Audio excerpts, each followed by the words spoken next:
Hola a todos, bienvenidos una vez más a las jornadas que hacemos junto a Acelera Pyme y Cámara Valencia. Como ya sabéis, Acelera Pyme es un espacio en el que se realizan labores de asesoramiento y apoyo tecnológico a las empresas en proceso de transformación digital. Esta es una iniciativa a nivel nacional financiada por FEDER de la Unión Europea y Cámara España, acompañado de redes.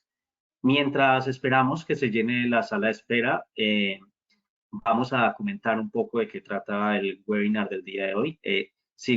Ciberseguridad para pymes. Vamos a resolver varias interrogantes como, por ejemplo, cuáles son las amenazas más recientes y su impacto en el mundo empresarial, qué estrategias son efectivas para proteger a las pymes. También haremos un breve recorrido por las herramientas de vanguardia para la prevención y detección de ataques cibernéticos.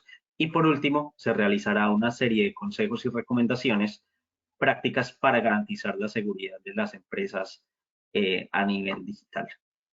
Vamos a recordar también que durante esta jornada el chat va a estar abierto para hacer las preguntas que tengan cada uno de los asistentes en función de nuestra presentación y al finalizar la sesión las estaremos resolviendo. Eh, También desde Cámara Valencia junto con Acelera Pyme ofrecemos asesoramiento en digitalización directamente accediendo a la página ticnegocios.cámaravalencia.com solicitando a nosotros o también podrían dejarnos sus datos en el chat que aparece en la herramienta para agendar una asesoría en los próximos días. Bueno, no siendo más, damos paso a este webinar de Acelera Pyme llamado Ciberseguridad para Pymes y hoy contamos con Rafael Martínez, quien es ingeniero de ciberseguridad en Alten, Spain, quien nos dará todos los detalles sobre esta jornada. Bueno, pues damos paso a Rafael y sin más le damos la bienvenida.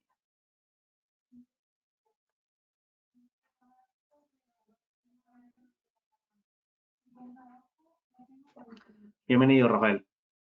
Muchas gracias, Jorge. ¿Qué tal? ¿Cómo estamos? Muy bien. Nada, voy a empezar ya compartiendo la presentación, ¿vale? ¿Se ve todo bien, Jorge? Sí, todo se ve perfecto. Muy bien. Perfecto, pues nada, muchas gracias a todos por vuestra asistencia y nada, como ha dicho Jorge, hoy vamos a hablar un poco del mundo de la ciberseguridad, los ataques que se están realizando a día de hoy en todo el entorno empresarial. Un poco para que sepáis quién soy, nada, mi nombre es Rafael Martínez y ahora mismo estoy como ingeniero de seguridad, contratado por Alten, pero destinado en Telefónica.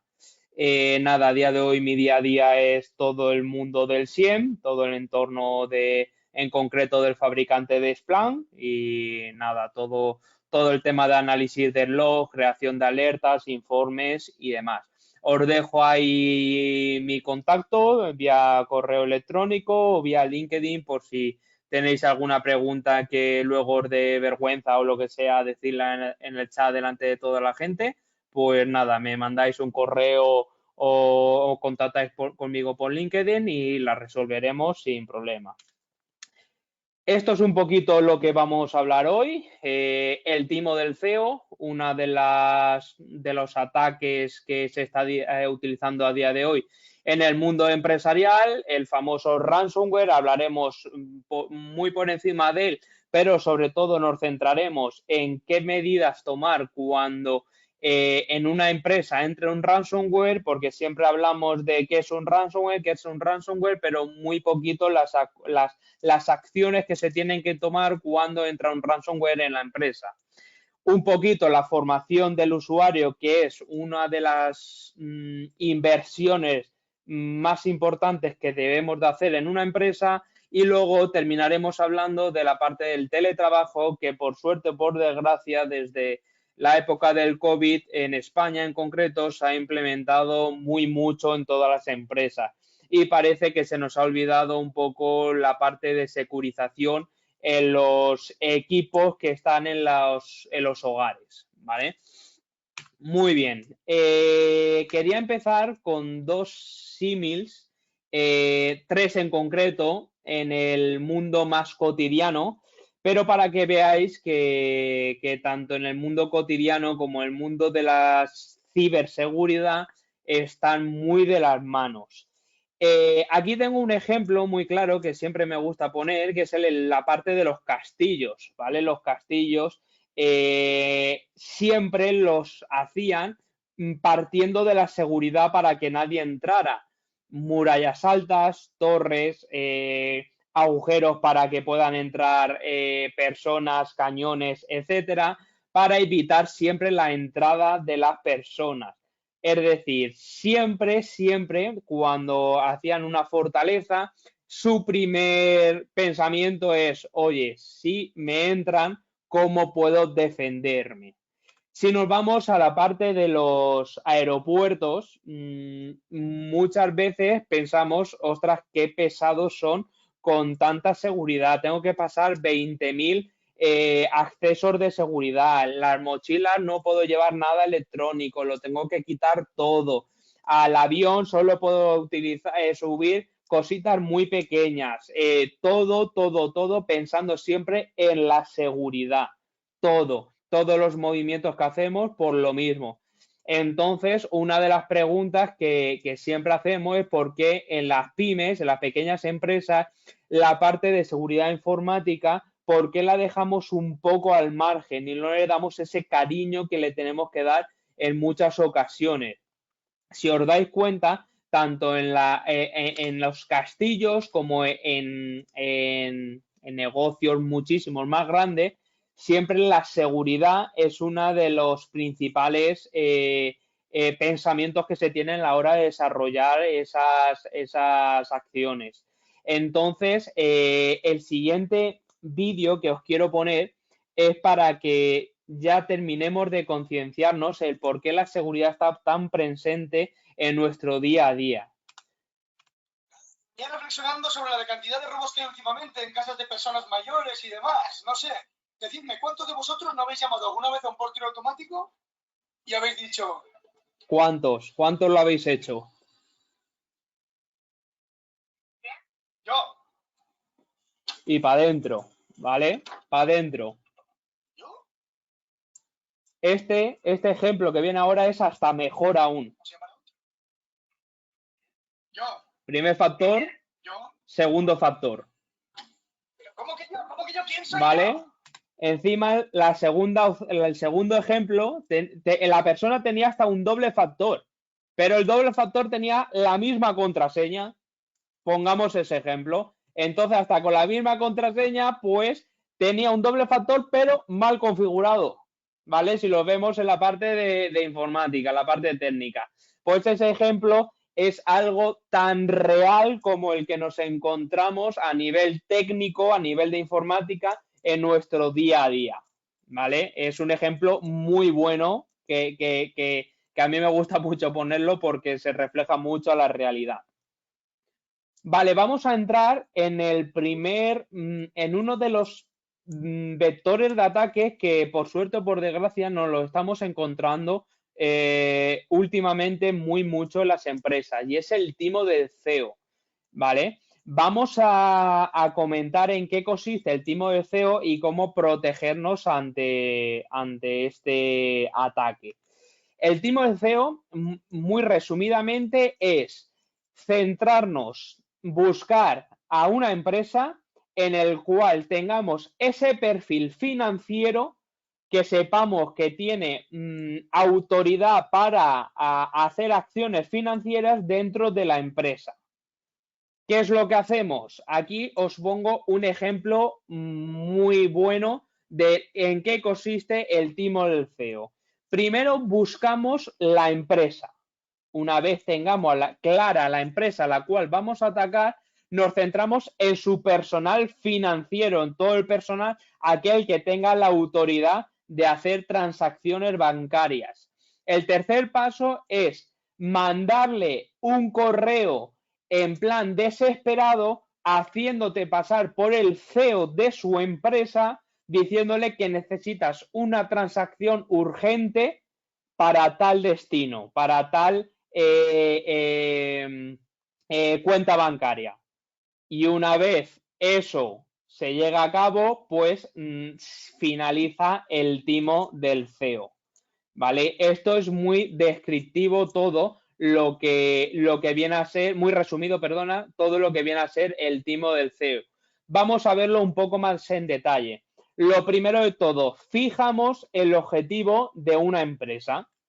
¿Cómo fijamos el objetivo? Pues por suerte o por desgracia, tenemos una herramienta que la utiliza todo el mundo empresarial o casi todo el mundo empresarial que se denomina LinkedIn.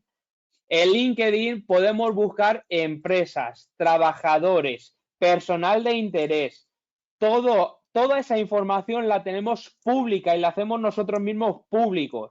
Pero, ¿eso es algo malo? No, no es malo, pero es una cucharilla más de azúcar al cual a un atacante le estamos proporcionando una información muy útil a la hora de hacer un ataque dirigido. Os pongo aquí unos ejemplos. Yo me quiero ir a hacer un ataque del timo del CEA a cualquier empresa. No tengo claro a quién quiero. Entonces simplemente busco por LinkedIn director financiero. ¿Cuántos resultados me pueden dar? Pues si veis en la captura de pantalla, con esa palabra clave nos da más de 16.000 resultados. Pues entonces, ¿cuántos vectores de ataque puedo tener en base a esto? ¿Vale? Es una herramienta muy sencilla, lo que es LinkedIn, pero a la hora nos da mucha información. Aquí os voy a poner un vídeo de una herramienta que se llama LinkedIn Scraper. Esta herramienta lo que consiste es identificarnos los correos electrónicos que están registrados en LinkedIn. Me explico.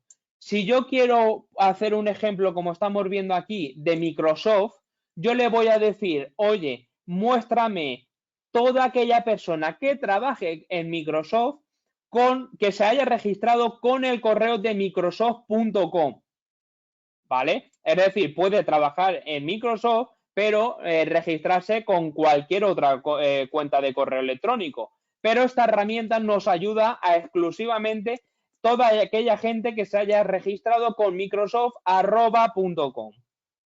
Entonces, la herramienta empieza a trabajar. Voy a pasarlo un poquito, ¿vale? Porque aquí lo que está haciendo es extraer los resultados. Vale, y una vez tengamos los resultados, los visualizo.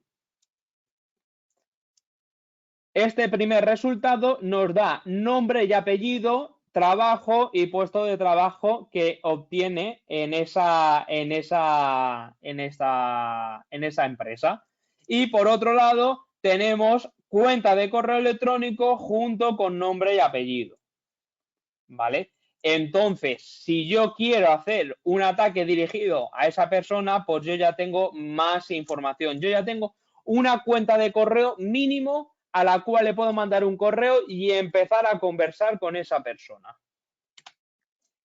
¿Cómo podemos ya centrarnos más en el vector del ataque? ¿Cómo podemos comprometer ese objetivo? Vale, tenemos una cuenta de correo electrónico. ¿Cuánta gente se ha registrado con esa cuenta en distintas plataformas? Vale, pues existen páginas web, existen herramientas en el cual tú le indicas el usuario de ese correo, si es el usuario pepe.martinez, si es rmartinezpepe, lo que sea, esa información podemos buscarla y nos salen en verde, en rojo, donde se ha registrado ese usuario. Entonces yo ya puedo continuar elaborando ese ataque. Oye, si vía correo electrónico no me está solucionando, puedo hacer un phishing que venga de Steam, por ejemplo. Puedo hacer un phishing que venga de WordPress. ¿Vale? Puedo hacer distintos ataques en el cual pueda obtener información interesante. Tenemos varias vías. Es decir, ya tenemos es decir, para intentar acceder a los correos, tenemos dos cosas: correo, contraseña, correo, contraseña. ¿Cómo puedo acceder a la contraseña? Ahora ya tenemos el correo, ¿cómo puedo obtener la contraseña? Vale, pues tenemos dos formas. Un phishing dirigido, como ya hemos hablado. Un phishing dirigido directamente al equipo financiero o al equipo ejecutivo, o haciéndonos pasar por otra persona. Como en este caso, el ataque del CEO, que nos hacemos hacemos un phishing haciéndonos pasar por el CEO de la empresa. O bien podemos realizar ataques de fuerza bruta si no tenemos, la propia empresa no tiene vectores de securización para hacer ataques de fuerza bruta. Tenemos varias vías. Ahora, nos podemos centrar por la parte del phishing, que al fin y al cabo es donde se centran los ataques del timo del CEO, ¿vale? La mente nos juega muy malas pasadas, muy malas pasadas. ¿Cuántos de aquí pueden leer esto? ¿Vale? Es algo muy fácil de leer. En un lugar de la Mancha cuyo nombre no quiero acordarme, y si lo ponéis a mirar, si lo podéis a mirar bien, no se entiende nada, pero nuestra mente sabe interpretar malamente, corregir cosas que nosotros vemos mal. Vale, pues existe una técnica como tal. Esta técnica se llama type squatting. Esta técnica es la que nos juega a veces mala pasada cuando vemos un dominio que no es familiar, cuando realmente no lo es. En este caso, pues tenemos un ejemplo de Google, que vemos opciones que nos juegan muy malas pasadas. Entonces, empiezo a elaborar un phishing con @miempresa.com y empiezo a mandar correos a toda la gente interesante. Eso es una opción de ataque. Vamos a ver otras opciones. Tus claves son mis claves. Como hemos dicho, ataques de fuerza bruta. Pero, ¿y si resulta que ese correo electrónico que yo he obtenido vía LinkedIn está filtrada en alguna de las bases de datos que se han filtrado y están por ahí? ¿Vale? Mirad cuántas noticias han salido y van a seguir saliendo de que han habido bases de datos de grandes empresas expuestas. Millones y millones de cuentas. Muy bien, pues tenemos páginas web como es esta, Have I Been Pwned, en el cual nosotros podemos poner nuestro correo electrónico y ver si nuestra cuenta de correo ha sido filtrada en algunas de esas bases de datos. ¿Vale? Esta herramienta es muy útil para securizarnos nosotros mismos, la empresa y demás. Si yo veo que mi cuenta, es decir, al margen de todo, nuestra contraseña, como siempre, los típicos consejos que se suelen dar: no utilizar la misma contraseña en todos los portales que nos registremos, utilizar contraseñas robustas y demás. ¿Vale? Pues entonces nosotros, con esta página web, podemos detectar si nuestra contraseña ha sido expuesta en alguna de esas bases de datos. Pero solo nos dice si sí o si no. Pero claro, esa web está muy bien, pero nosotros, claro, realmente a un atacante lo que nos interesa es la contraseña. Yo no quiero saber si está expuesta o no. El GIF es buenísimo. Queremos saber si está expuesta o no. Existen esas filtraciones, al fin y al cabo, se exponen también. Entonces, existen páginas web en la parte del mundo Tor, en la parte de la Deep Web, que esas páginas web puedes consultar ese usuario, el correo electrónico, y te dice la contraseña en texto plano. Y si resulta que esa contraseña que está puesta en la base de datos de cualquier fabricante que se había registrado es la que sigo utilizando a día de hoy, pues lo tenemos muy difícil.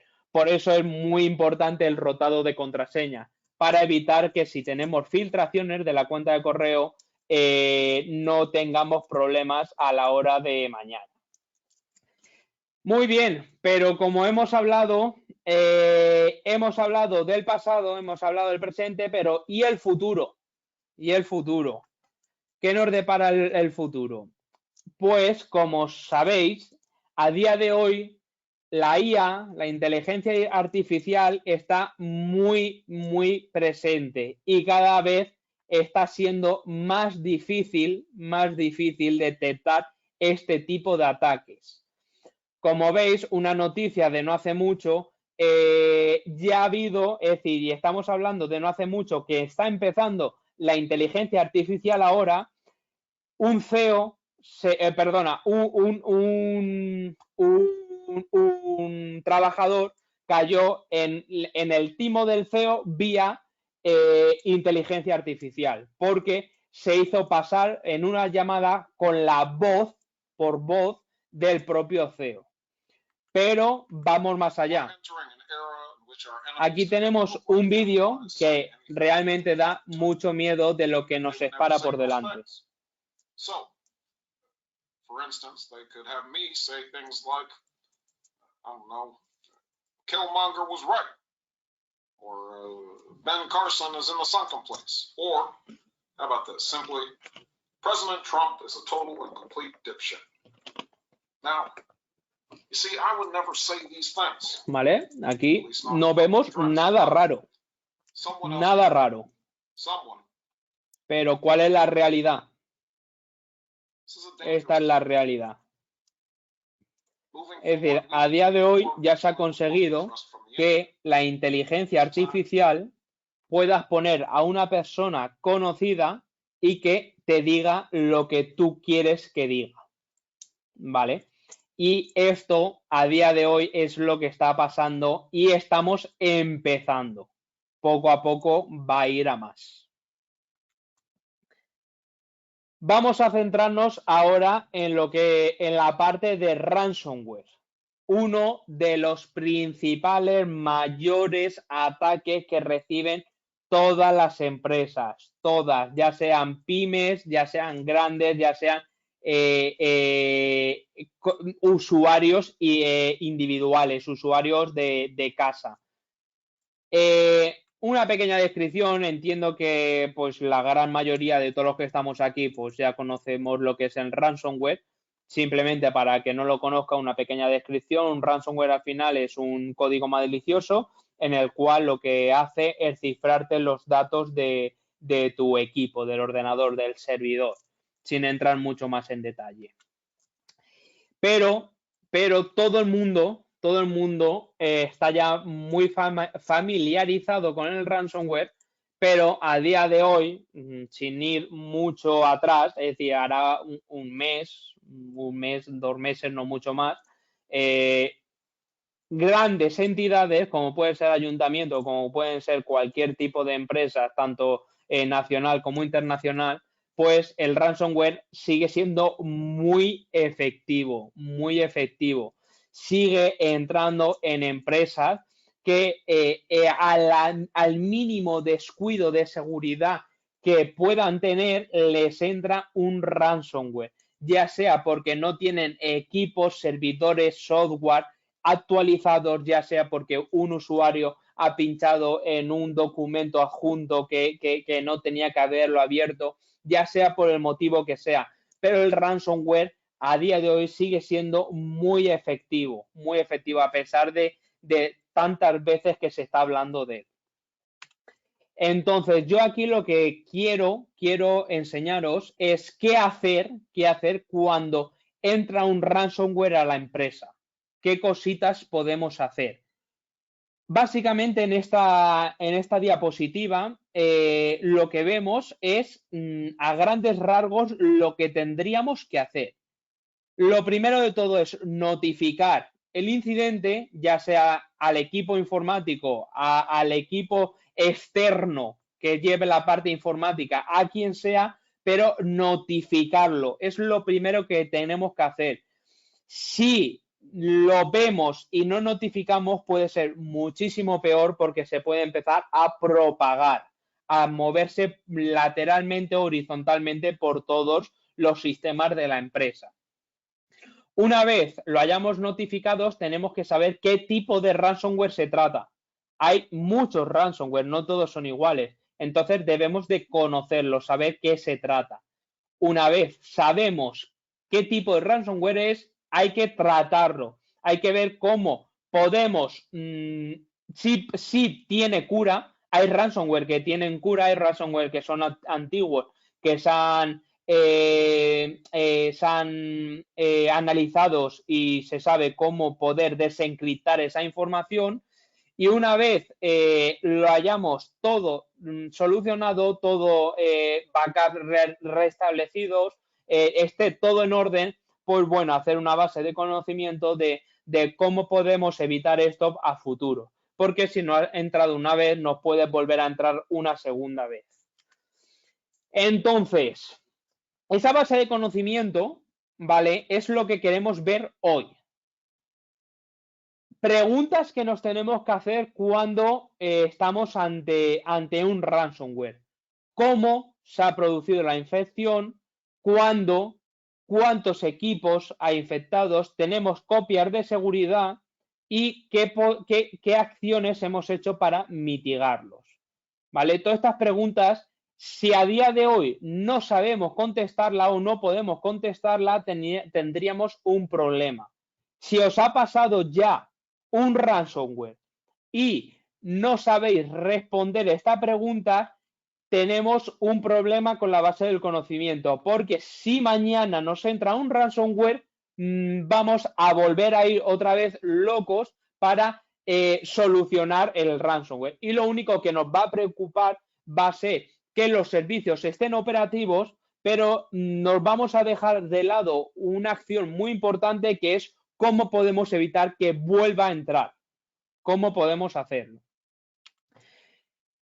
Esta acción, el timeline, esta acción es para mí, para la gente que se dedica a la parte de seguridad, es una de las más importantes. ¿Por qué? Porque nos da mucha información, sobre todo a la hora de analizar los logs del sistema operativo, del firewall, del endpoint y demás, porque podemos centrarnos en un hecho en concreto y no tenemos que ir a miles de días atrás, miles de logs hacia atrás, ir analizando horas, días, horas y días.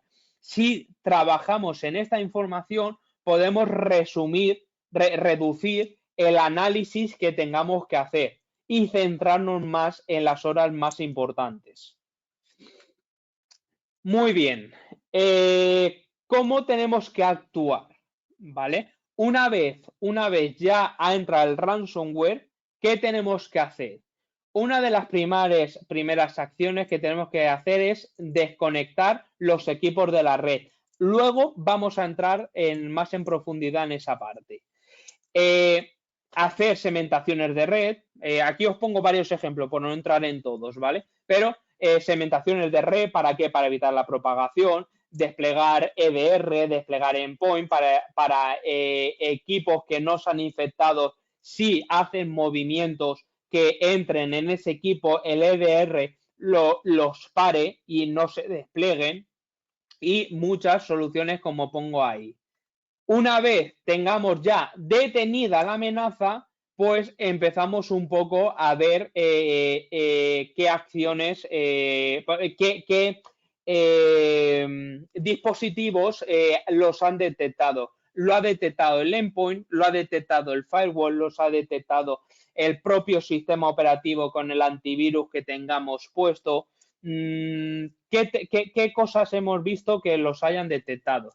Aquí en este caso, pues podemos realizar las reglas Yara. Aquí no lo he puesto, pero las reglas Yara son reglas que lo que hacen es detectar software malicioso o comportamientos anómalos, configuraciones raras. Toda esa información nos las puedes decir para ver qué se ha detectado en esa amenaza. Una vez ya lo tengamos todo parado y no se haya mitigado, es decir, ya sepamos que si tenemos 5 servidores, solo se han quedado en 2 y los otros 3 sabemos ya que 100% no van a entrar porque se han desconectado, se han hecho segmentaciones de red, etcétera, pues lo que tenemos que hacer es empezar ya con las mitigaciones de la amenaza, como puede ser cosas tan sencillas como las actualizaciones. Es decir, yo ya sé que el ransomware me ha entrado y se ha propagado porque a día de hoy sigo utilizando un Windows Server 2003, cosas por el estilo, pues yo ya sé que una de las medidas tan sencillas es actualizar, tan sencillas. Luego se sabe que hay en escenarios que no es tan fácil actualizar, pero que sepamos que posiblemente hayan entrado porque tenemos servidores que están desactualizados. O simplemente en otras ocasiones nos hemos encontrado en muchas ocasiones empresas con firewalls que no están bien configurados. Es decir, hemos encontrado empresas que tienen firewall que sí, muy bien, oye, te preocupas, has invertido por un firewall, has invertido por un anti-spam, has invertido en un EDR, pero luego no le estás sacando el partido de ese firewall. Si yo tengo un firewall y la primera regla que tengo puesta en el firewall es que es un all a toda la red, pues a ver, no nos va a servir de mucho, porque al final estamos dejando pasar toda la información sin hacer su trabajo exclusivo de un firewall. Vale, y luego lo más importante, que es sobre todo lo que más nos centramos, es la recuperación de la información. Tenemos backups, esos backups están en la misma red. Nos hemos encontrado en escenarios que hay empresas que tienen copias de seguridad, pero esas copias de seguridad están puestas en la misma red que esa red. Cuando el ransomware ha empezado a propagarse, las copias de seguridad se han cifrado también y no han podido hacer absolutamente nada. Pues esas actuaciones tenemos que tenerlas también presentes. Vale, tengo una copia de seguridad, pero esa copia de seguridad la tengo bien fortificada, la tengo bien. Si me entra un ransomware, esas copias de seguridad se van a infectar, ¿vale? Todo ese tipo de preguntas son las que tenemos que hacernos, y si la respuesta tenemos dudas, pues empezar a preocuparnos más por esa parte. Y nada, sobre todo luego prevención de cómo podemos prevenir que a futuro vuelva a entrar un ransomware, bien mejorando todas las políticas de seguridad, ya sea a nivel de red o a nivel de página web, de correo electrónico, de lo que sea, pero saber que si no ha entrado una vez, pues hacer ese trabajo para evitar que vuelva a entrar más veces. Y bien, aquí es donde me quiero centrar porque a la hora de cuando entra un ransomware en una empresa, muchas veces solicitamos un análisis forense, ¿vale? Pero un análisis forense en un equipo que... No os voy a decir aún el motivo, ¿vale? Pero vuelvo un poquito más atrás, ¿vale? Desconectar las unidades de la red, ¿vale? Es decir, dejar los equipos desconectados, ¿vale? Y os lanzo esta pregunta. ¿Por qué desconectar y no apagar? ¿Vale? ¿Por qué desconectar y no apagar? Y ahora vuelvo a lo de antes. Desconectamos y no apagamos porque a la hora de realizar un análisis forense, ¿vale? Un análisis forense que sí, que en informática, para la gente que no sepa, que también existen los análisis forenses en el mundo de la informática, si apagamos toda la información que se haya podido quedar, la vamos a perder y no vamos a saber posiblemente nunca qué es lo que haya podido realizar ese atacante dentro de nuestro equipo. Por eso es muy importante desconectar y no apagar, para que luego cuando entre en juego el equipo de análisis forense le dejemos esas pistas que haya podido dejar el atacante para saber y comprender qué es lo que ha hecho. ¿Dónde se almacena mucha información? En la memoria RAM. En la memoria RAM se deja mucha información que luego a los equipos de análisis forense puede darnos esa información. ¿Y qué es lo que pasa si se apaga el equipo? Que toda la información que está almacenada en la memoria RAM la vamos a perder. y por eso es muy importante desconectar y no apagar, ¿vale? Tenerlos siempre presente, porque cuando se hace el análisis forense nos da mucha información para entender qué es lo que ha pasado. Otras soluciones que son tan fáciles de detectar y muchas veces son las causantes de todo, ¿vale? Cuando vemos procesos que no tienen ningún tipo de sentido que se están ejecutando en el sistema. Si yo veo una calculadora.s, un Pine.s, un System.s, cualquier servicio que nosotros nos resulte muy raro que se esté ejecutando en ese momento, lo mejor que podemos hacer es finalizar su proceso, ¿vale? Porque así terminaremos de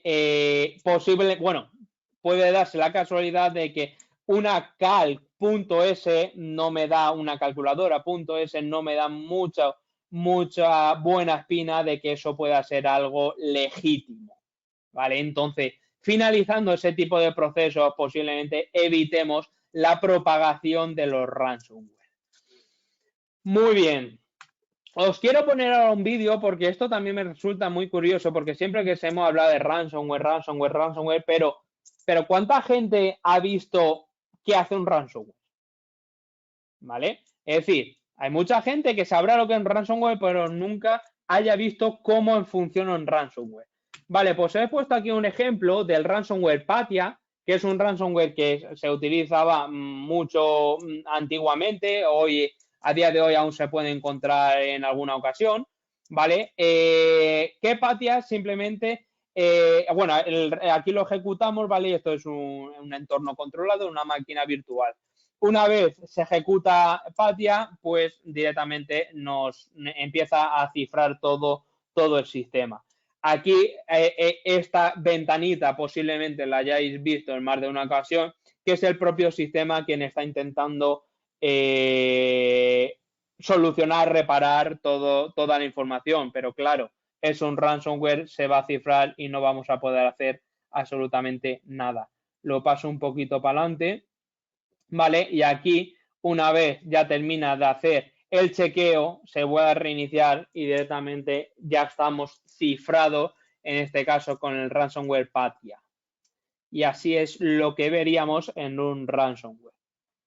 Esta ventanita, que ahora la entraremos un poco más de detalle, al fin y al cabo es toda la información que nos da y nos piden para el rescate de la información. Vamos a verla un poco más en detalle aquí en esta captura de pantalla, ¿vale? Que esta es de otro ransomware muy famoso que es el del WannaCry, ¿vale? Aquí todos vienen a ser primos hermanos, todos son muy parecidos. Al final lo que te está diciendo, oye, tu información ha sido cifrada, si quieres pagar, vete a esta billetera en Bitcoin. Una vez pagues, te daremos el código de descifrado de todos los archivos. Ahora, una pregunta para entrar un poco más también en la parte del Bitcoin que actualmente está tan presente y demás.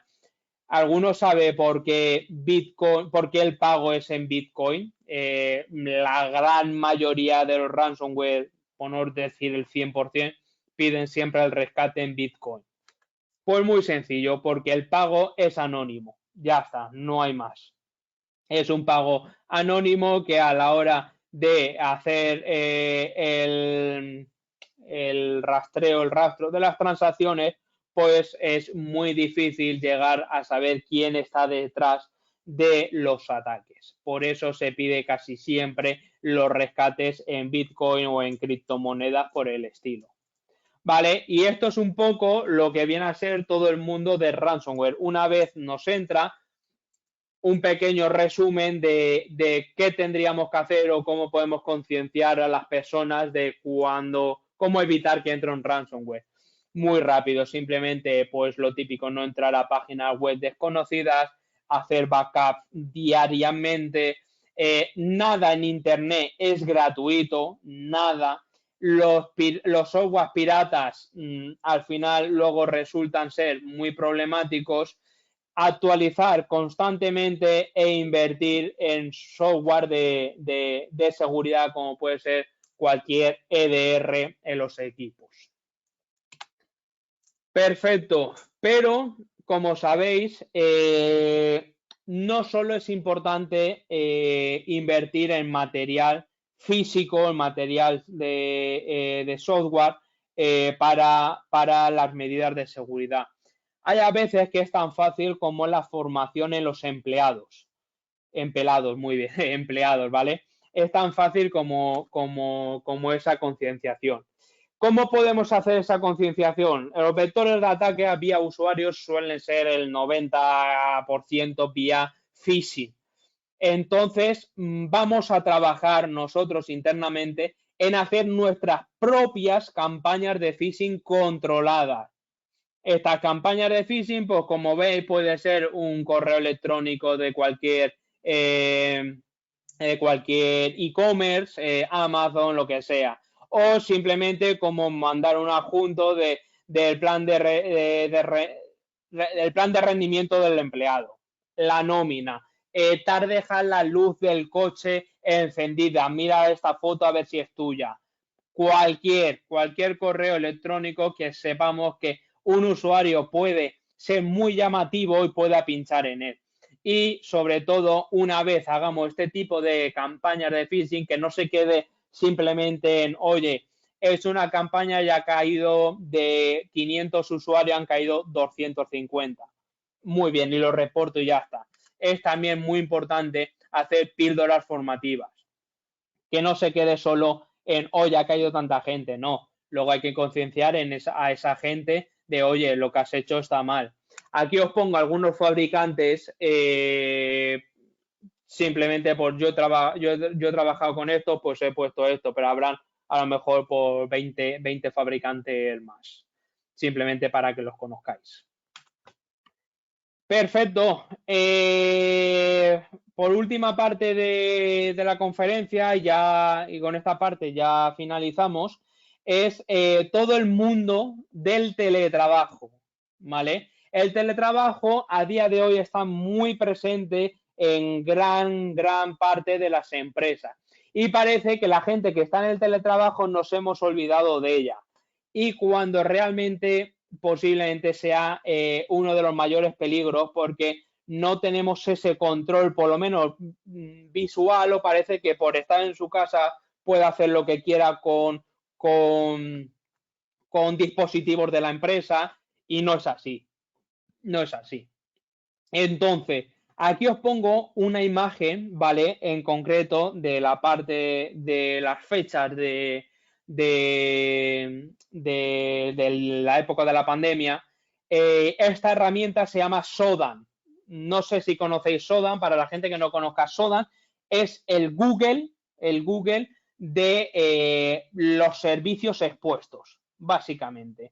Puedo buscar de un país cuántos servicios hay corriendo con el puerto del RDP, el escritorio remoto, que es el 3389. Para que veáis, en este ejemplo, es un ejemplo real, de un mes a otro, más de 7.000 servicios expuestos, que fue en la época del teletrabajo, de un mes a otro. ¿Vale? Si nosotros publicamos servicios dentro de la empresa sin ningún control, podemos empezar a tener grandes problemas. Si yo dejo un escritorio remoto expuesto públicamente que pueda entrar cualquier persona del mundo, pues tenemos un problema. Tenemos que empezar a pensar en todas esas medidas de seguridad que podemos aplicar para que no todo el mundo pueda acceder a nuestra empresa tan fácilmente. Existen 20.000 soluciones como tal, pero hay las principales y muy resumidas, la podemos dividir en estas 4. En una VPN, en un endpoint, en el doble factor y en la protección de los contenidos. Es muy sencillo. Podemos aplicar otras 20.000 medidas de teletrabajo, pero con estas 4 matamos muchos vectores de ataques, muchos. Y es mejor centrarnos en estas 4 que en centrarnos en 20 o 30 posibles mejoras de seguridad. Con estas 4 sería más que suficiente. VPNs, 20.000 fabricantes. Os pongo aquí un par de ellos. Hay muchos conocidos, muchos que ya trabajaréis y otros muchos que no están aquí puestos, que conoceréis o estáis trabajando con ellos. Pero una VPN para conectarse a la empresa es una medida muy fácil de implementar que deberíamos de tenerlas todos configurados. La parte del endpoint, lo mismo. Los endpoints son muy importantes para evitar que si se hace el mal uso indebido de los equipos, pues gracias a los endpoints podamos tener un control y a la vez una mitigación de toda la parte del software malintencionado, básicamente. El doble factor y la protección de contenido también es muy importante, ¿vale? Porque me he querido centrar sobre todo en la parte de VPN y endpoint, pero el doble factor y la parte de los contenidos también es muy importante, ¿vale? Tenerla en cuenta sobre todo en la parte del doble factor, porque cuando queremos, como hemos visto en el primer vídeo de todos, que a pesar de tener doble factor ha entrado a la cocina, ¿vale? El doble factor lo tenemos que tener configurado, pero bien configurado, para evitar que gente que tenga sus contraseñas expuestas en base de datos no les sea tan fácil entrar. Si tiene la contraseña pero no tiene el doble factor para poder entrar, no les sirve de nada tener solamente la contraseña. Es muy importante que siempre que tengamos la posibilidad de la configuración del doble factor la hagamos, ya sea correo electrónico, ya sea para acceder a nuestro inicio de sesión en Windows, ya sea para lo que sea. Si tenemos la posibilidad de configurar el doble factor, hacerlo. No penséis que luego el usuario no se va a aclarar, que va a ser muy difícil. No, eso es muy fácil, lo puede hacer cualquiera. Simplemente te va a llegar una notificación al correo o al teléfono móvil que te va a dar un código, lo vas a poner y vas a accederlo. O simplemente te va a llegar una notificación que la tengas que aceptar y punto. Vale, y la protección de datos, pues siempre que podamos tenerla cifrada, sobre todo la información que tenga contenido sensible, que siempre esté cifrada y para acceder a ella tenga que ser a través de una contraseña o software por el estilo que hay para todo el tema del contenido de datos, pero nunca tengamos un usuario y una contraseña expuesta en texto plano porque si no tendremos un problema.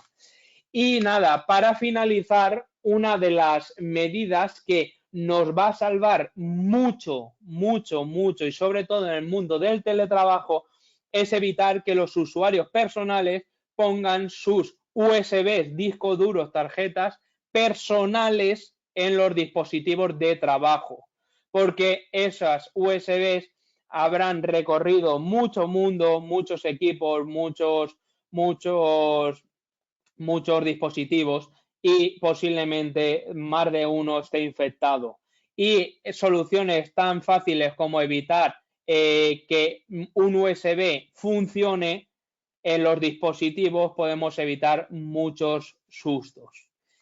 Y nada más. Espero que os haya gustado, que os hayáis sentido cómodos con la presentación. Y nada, poquito más. Agradeceros a todos la asistencia. Y nada, Jorge, no sé si tenemos alguna pregunta por ahí que podamos comentar. Muchas gracias, Rafael. Bueno, ha sido bastante completa la presentación y claro, o sea, en el mundo de la ciberseguridad, a ver, resumirlo a lo largo de una hora se queda corto, quedan muchas interrogantes y bueno, o sea, con la premura del tiempo haremos las preguntas principales que nos han realizado por medio del chat. De igual manera, aquellas preguntas que no se alcancen a responder, las estaremos respondiendo vía correo electrónico, en el mismo correo electrónico que se han registrado. De igual forma, al finalizar la videoconferencia, se enviará una encuesta vía correo electrónico que agradecemos si pueden llenar cada uno de los asistentes. Voy a hacer 2, 3 preguntas. Espero si se puede dar una respuesta lo más concisa posible, estaría bien por cuestiones de tiempo.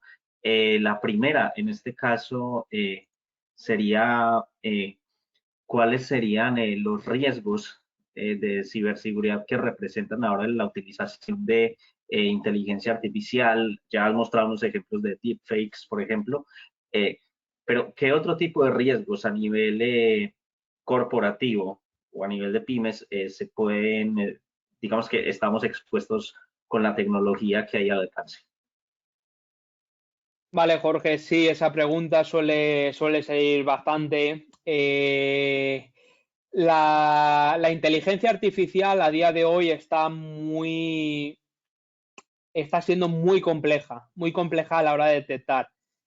Como vemos, hay voces muy reales a la persona que queremos suplantar. Vemos también vídeos como el que hemos visto muy reales que si realmente no sabes qué es un vídeo, si no te pongo la segunda escena, tú te piensas que es Obama que está hablando y sin más. Pero cierto es decir, la inteligencia artificial está avanzando muchísimo.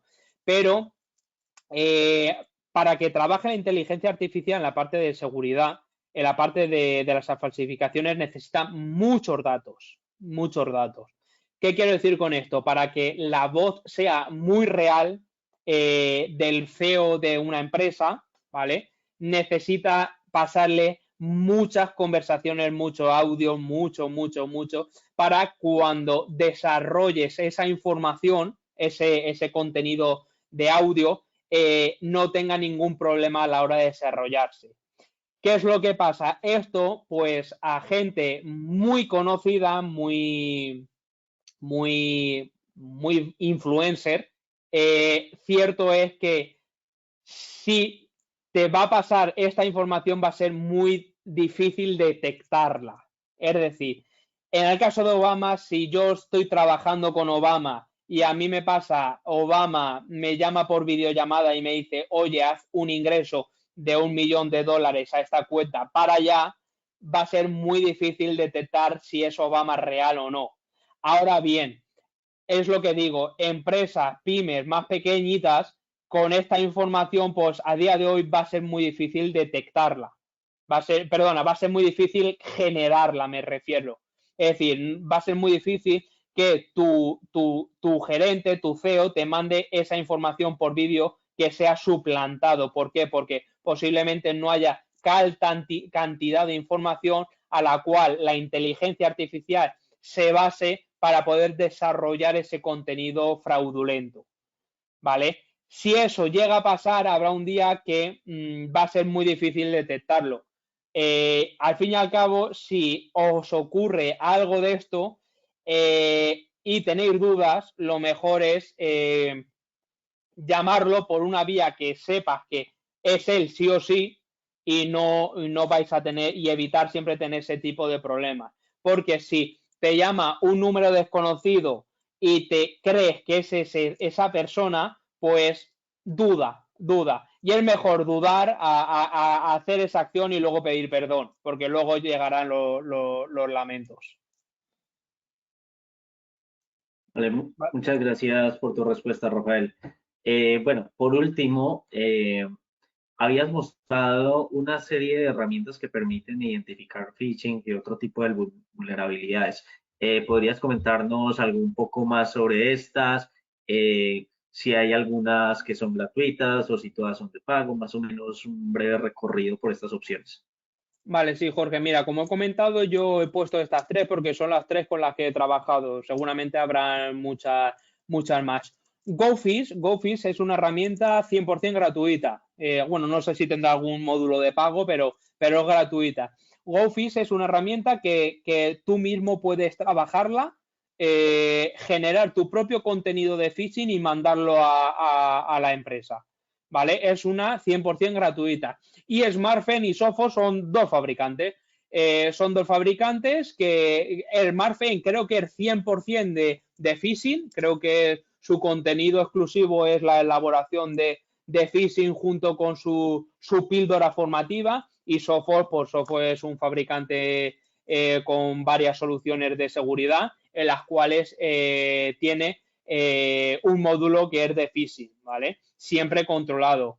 El Smartphone y Sophos creo que tienen módulo gratuito, pero luego al final su versión es de pago, tiene por licencia trial.